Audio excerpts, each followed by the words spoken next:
Ingqungquthela imining indaba ibanjwa nje izwe libhekene nenkinga yohlelo lokucisha ngogesi nokuyinto eshaye kwezelo emkhakheni wezimayini. Lo mkhakha wezimayini kufaka amaphesenti ayi-18 emnothweni wezwe nokuyimali ebalelwa kumabhiliyoni angamakhulu amahlanu amarandi.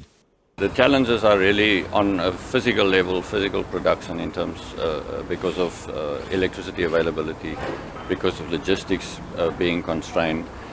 So real output declined slightly, and as you said, our contribution to GDP slightly down to about 500 billion. Ungqongqoshe wezamaGugu ambiwayo uGwede Mantashe uthi zikhona inhlelo kahulumeni zokuzama ukuxazulula inkinga yogesi ekhona kulelizwe njengoba kuzosetshenziswana neMozambique kanye neZambia. As a Department of Mineral Resources and Energy, we've put 4 points that we think need attention if we are going to overcome load shedding within the next 12 months.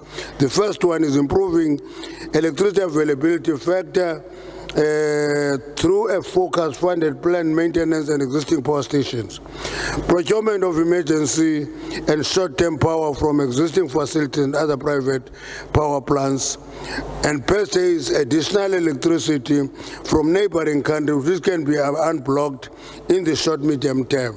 If neighboring countries offer surplus energy, we must access it. And lastly is to improve the skills capacity at ESCOM.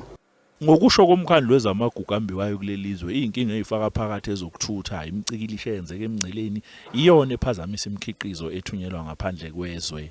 Le ngqungquthela izoqhubeka kusasa.